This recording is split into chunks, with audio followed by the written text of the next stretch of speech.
이것만 알면 이란 기사가 딱 보인다. 이것만 맥을 좀 짚어주시죠. 좀 어려운 걸 부탁하는데. 신문을 보면 가장 복잡하고 어려운 면이 국제면인데요. 맥락을 전혀 모르니 도대체 뭐가 어떻게 돌아가고 있는지 알 수가 없습니다. 그래서 오늘은 지금 중동에서 굉장히 고조되고 있는 이란에 대해서 얘기해 보려고 합니다. 일단 처음은 트럼프 정부의 그 이란 경제 제재죠. 그러니까 이란산 원유도 수입하면 안 된다고 하고, 그리고 석유 외에 가장 효자 그 수출 품목인 금속도 수입하면 안 된다고 그러고, 그리고 최근에 이제 군사적인 압박까지 가하고 있죠. 그러니까 중동에 대규모 항모 파견하고 폭격기 부대 보내고, 또 최근에 이 중동의 화약거라고 할 수 있는 호르무즈 해협에서 이란의 바로 밑에 있는 그렇죠. 남쪽. 네. 사우디 그리고 아랍에미리트 연합 이 상선들이 공격을 받았다고 하면서 이게 그 배후에 이란이 있는 거 아니냐 하면서 이란을 지금 더욱더 압박하는 형세죠. 이란, 이라크, 시리아, 레바논 시아파 초승달 벨트라고 불리는데 이슬람의 그 시아파 종파 국가들 그 가장 큰 맹주가 이란입니다. 이 큰 축에 하나가 있고 시아파 벨트, 그리고 최근에 관계를 개선했죠. 개선해 나가고 있는데 그동안 고립돼 있었던 이스라엘과 그리고 그 왕정국가죠. 순위파 왕정국가 사우디아라비아, 그 다음에 아까 전에 제가 말씀드린 UAE 이런 걸프 왕정국가가 이렇게 갈등이 한 축인데, 이 두 축 사이에서 미국이 이 한 축을 굉장히 강하게 지지하고 이 이란이 중심이 된 축을 굉장히 강하게 흔들고 있다는 거죠. 오바마 정부와 달리 오바마 정부 때는 약간 좀 견제와 균형, 이 묘를 살리기 위해서 이란의 핵 협상을 타결을 했고, 이란에도 어떤 경제적인 좀 혜택을 주면서 서로 견제하게끔 미국이 굳이 개입하고 관리할 필요가 없게 약간 만든 그런 측면이 있는 거죠. 지금 그거를 트럼프는 완전히 부정하고 흔들고 있는 거예요. 레바논 헤즈볼라가 이스라엘 바로 위에 있지 않습니까? 네. 미국에서 봤을 때는 이 이스라엘을 보호를 해줘야 되는데, 이란이 자기네들의 어떤 척후병 역할을 하는 그 헤즈볼라를 이용해서 이스라엘을 언제든지 공격할 수 있다는 거죠.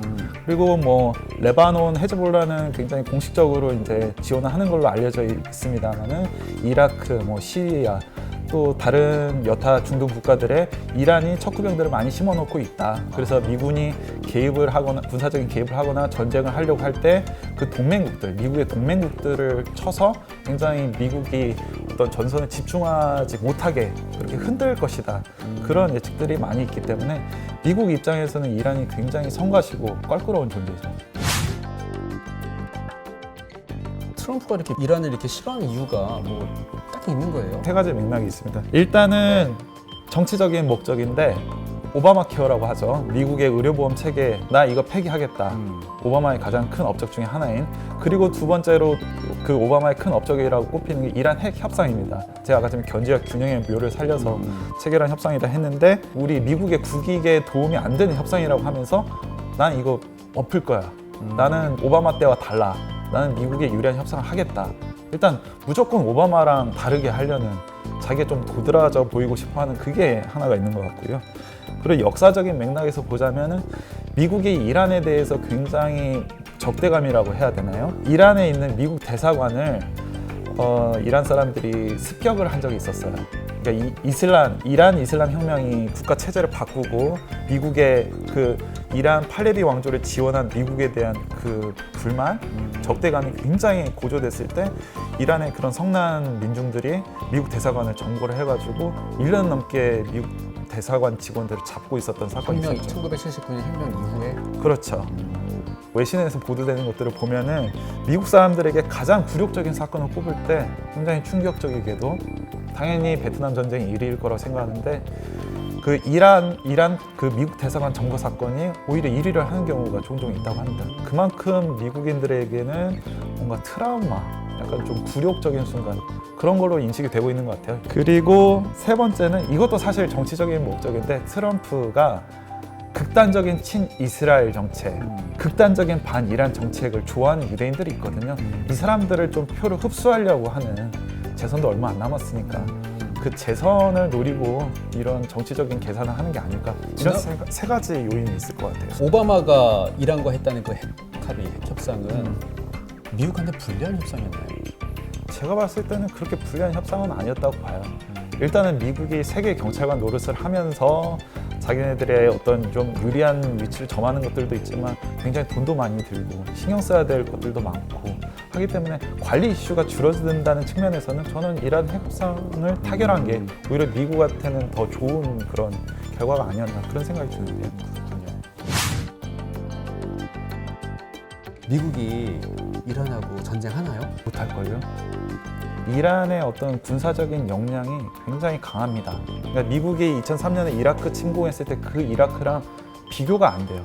이란은 일단 지금 전시에 바로 동원할 수 있는 병력이 80만 정도 되거든요. 예비군까지 포함해서.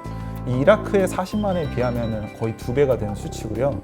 그리고 이란이 해군력도 강해요. 이라크랑 다르게 지금 지도를 보시면 아시겠지만 네. 북쪽에는 이 카스피해가 있고요. 아래쪽에는 이 걸프라고 불리는 페르시아만을 접하고 있죠. 그래서 전통적으로 해군력이 강합니다. 더군다나 미국 입장에서는 껄끄러운 게 이란의 주변국들이 협력을 해줘야 되는데 일단 무늬만 봤을 때는 미국의 동맹국들이 맞아요. 터키, 이라크, 또 아프가니스탄, 파키스탄 이런 나라들이 있는데 제가 무늬만이라고 얘기를 한 거는 터키도 최근에 뭐 러시아 무기 사는 거 가지고 미국이랑 갈등하고 있죠. 이라크는 이제 뭐 시아파 정부가 들어선 이후에는 완전히 이란이랑 거의 혈맹 수준이에요. 이라크 같은 경우는 이란 제재에도 동참하지 않겠다는 뜻을 분명하게 밝혔고요. 아프가니스탄, 파키스탄은 아시겠지만 미군이 지금 탈레반 쫓아내겠다고 지금 나토랑 군사작전 했는데 못 쫓아냈죠. 지금 그런 상황에서 봤을 때는 이란을 둘러싸고 협공을 해줘야 될 나라들이 그렇게 미국에 협조적이지 않다는 게 미국 입장에서는 굉장히 좀 부담이 되는 측면이 있는 거죠. 제가 봤을 때는 군사작전보다는 트럼프의 어떤 비즈니스 협상가적인 그 자질을 살려서 그리고 트럼프가 전쟁을 하지 않으려고 하는 그런 기조를 그동안 많이 보여왔었거든요. 그래서 그것보다는 이란을 경제적으로 계속 압박해서 고사하는 쪽으로 이란이 진짜 더 이상 못 해먹겠어. 내 내부 반발이 너무 심해졌을 때 협상하자 이렇게 나왔을 때 트럼프가 거 봐라. 내가 그 오바마 때 맺어졌던 그 불리한 협상을 다시 좋은 협상으로 이끌어냈다 하면서 재선에서 자기 어떤 정치적 자산으로 활용하지 않을까 그렇게 예상을 해봅니다. 딱 하나만 알고 계시면 되겠네요. 결국은 트럼프가 재선을 위해서 이런 짓을 벌이는 거다. 오늘 이슈 뉴스는 여기까지 하겠습니다.